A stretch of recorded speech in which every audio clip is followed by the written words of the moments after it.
सत्संग से सोधी आवे, नहीं जीव 84 में जावे। सत्संग से सोधी आवे, नहीं जीव 84 में जावे।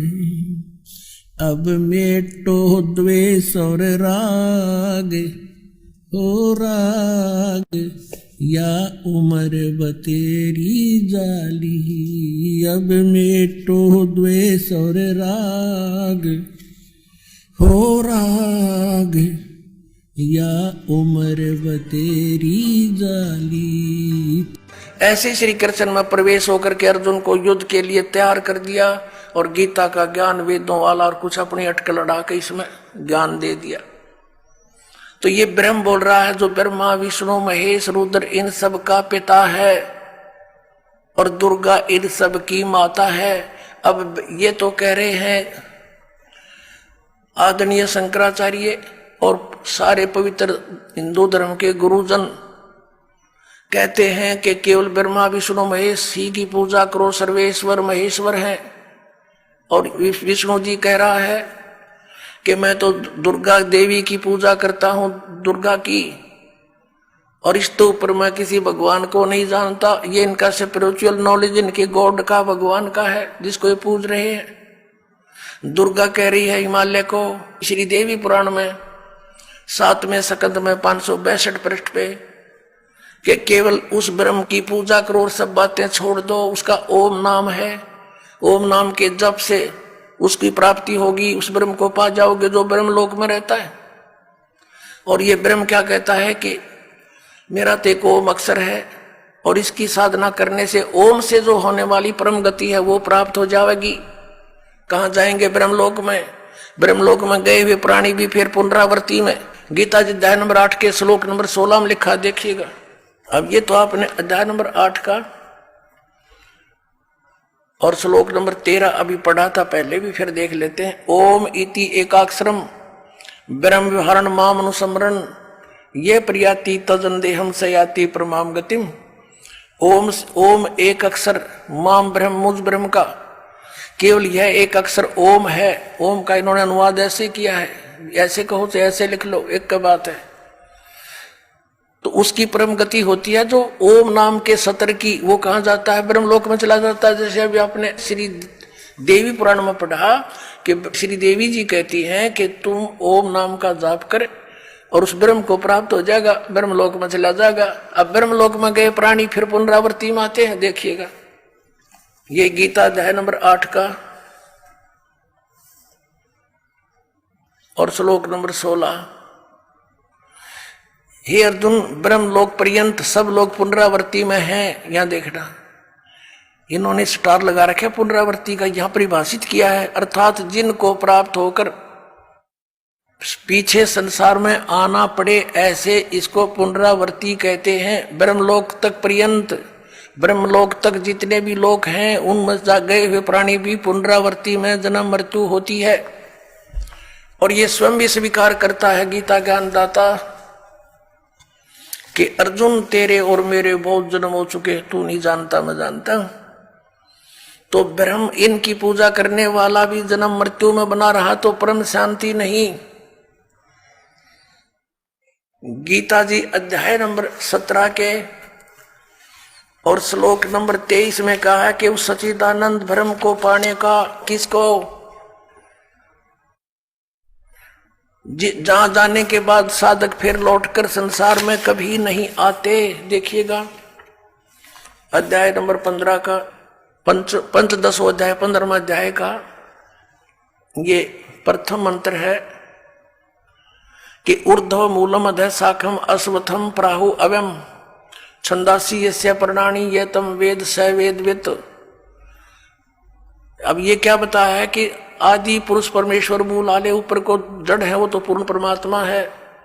अधः शाखम नीचे को शाखा, ये अनुवाद गलत किया है ब्रह्मा रूप मुख्य शाखा वाला। देखिएगा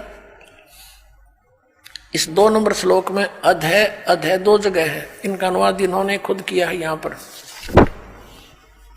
अधः माने नीचे, अधः माने नीचे, अधः माने नीचे, अधः माने नीचे। तो अधः यहां नीचे लिखना था, ऊपर को जड़ वाला, ऊपर को मूल वाला आदि पुरुष परमेश्वर तो समझो उल्टा लटके संसार रूपी वृक्ष की जड़ है और नीचे को शाखा है, ये समझो। इसकी तरफ संकेत है ये गीता जी अध्याय नंबर 15 के श्लोक नंबर 1 में, ऊर्ध्व मूलम अधः शाखम अश्वत्थम प्राहु अव्यम, ये है वो उल्टा लटका हुआ संसार रूपी वृक्ष, ऊपर को जड़ और नीचे को शाखा वाला।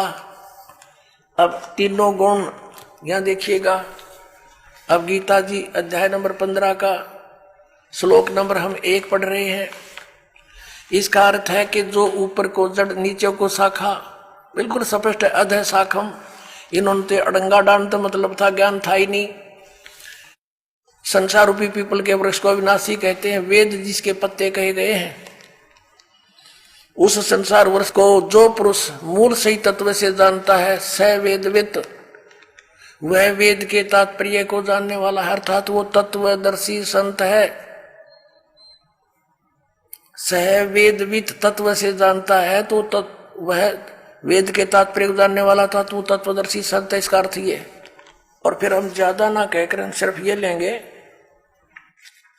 कि 15वें अध्याय के 4थे श्लोक में स्पष्ट किया है कि जब तत्वदर्शी संत मिल जा तो तत्व ज्ञान रूपी शस्त्र के द्वारा इस ज्ञान रूपी अंधकार को समझकर इसका नाश करके उसके पश्चात परमेश्वर के उस परम पद की खोज करनी चाहिए, जहां जाने के बाद साधक फिर लौटकर कभी संसार में नहीं आते। देखिएगा यहां से लेंगे क्या लिखा कि उस संसार वृक्ष की तीनों गुण रूप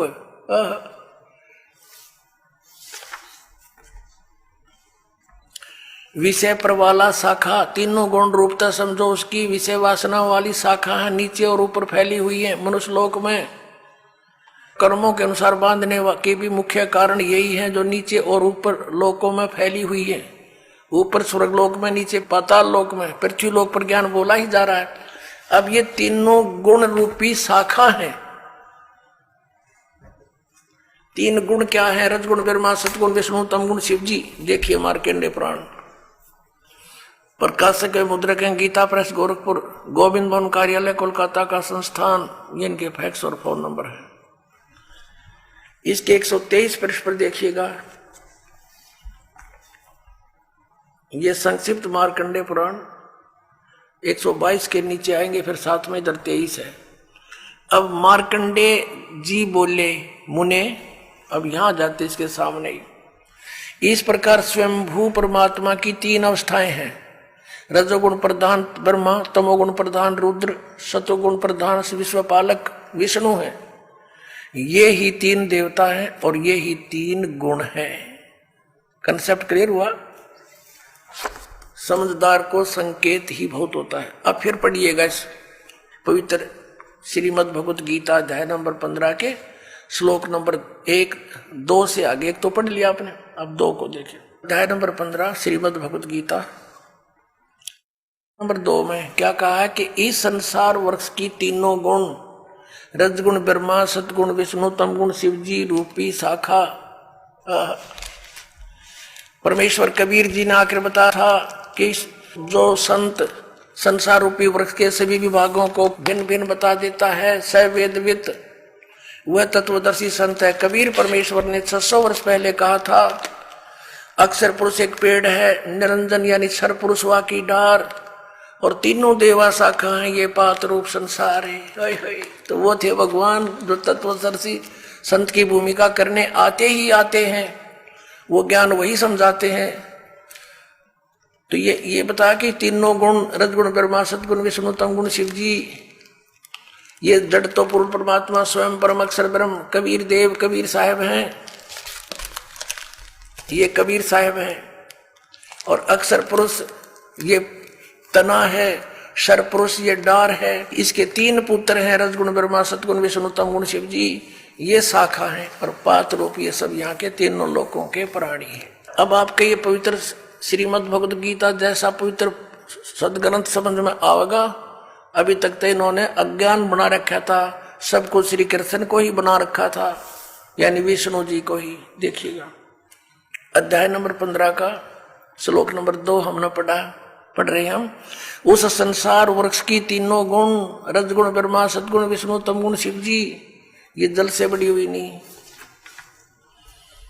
विषय परवाला शाखा, ये तो शाखा है, नीचे और ऊपर फैली हुई है, यानी तीन लोकों पर, पाताल लोक, पृथ्वी लोक और स्वर्ग लोक पर इन भगवानों का आधिपत्य है। एक एक गुण का एक एक विभाग के मंत्री हैं ये, और कर्मों के अनुसार बांधने वाली भी मुख्य कारण, मुख्य जड़ें, यानी ये हमें यहाँ बांधे रखती हैं, फंसाए रखते हैं, नीचे और ऊपर फैली हुई है, सभी लोकों में नहीं, ऊपर और नीचे फैली है।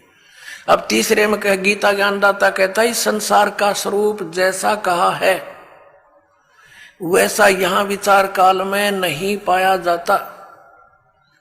अब क्या कहता है ये गीता ज्ञानदाता, कि जो तेरा और मेरा डिस्कशन चल रहा है इस गीता के ज्ञान में, मैं इस पूरे ब्रह्मांडों के सारे संसार रूपी वृक्ष की यानी सभी ब्रह्मांडों की जानकारी नहीं रखता, मुझे इसके आदि और अंत का, स्थिति का कोई ज्ञान नहीं। इससे ये भी सिद्ध हो गया कि गीता ज्ञान दाता जो है ये सर्जन करता नहीं है, ब्रह्मांडों का रचने वाला नहीं है, वो कोई और भगवान है जिसने सब ब्रह्मांड रचे। देखिएगा 15वें अध्याय का 3, ये क्या कहता है कि इस संसार वृक्ष का स्वरूप जैसा कहा है वैसा यहाँ विचार काल में, तेरे मेरे डिस्कशन में, गीता जी के ज्ञान में नहीं पाया जाता, क्योंकि न इसका आदि है और न इसका अंत है, यानी मुझे इसके आदि अंत का कोई ज्ञान नहीं, गीता ज्ञानदाता कहता है, और न इसकी अच्छी प्रकार स्थिति है।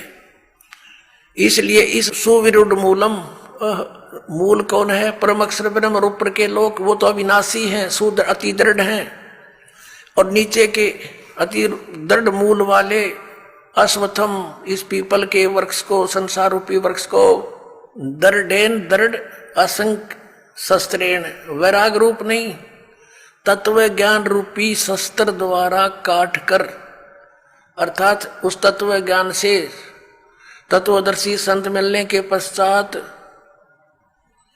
उसको अच्छी तरह समझकर, अब चौथा 15 में जाएगा, चौथा,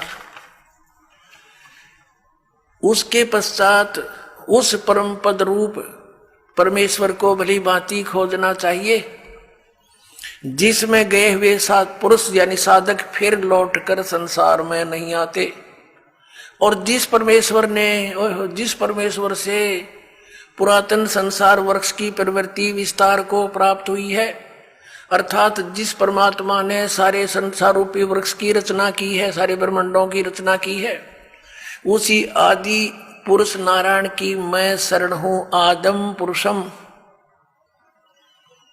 उसी आदि पुरुष यानी गीता ज्ञानदाता से कोई अन्य है उसकी शरण में हूं, इस प्रकार दृढ़ निश्चय करके उस परमेश्वर का पर्वदेवा ने पूजा करनी चाहिए। ये तो अपनी अटक लड़ाते हैं जैसा ये करते हैं, ध्यान दो, पर्वदेवा ने उसकी पूजा करनी चाहिए। गीता ज्ञानदाता कहता है कोई और है वो पूज्य।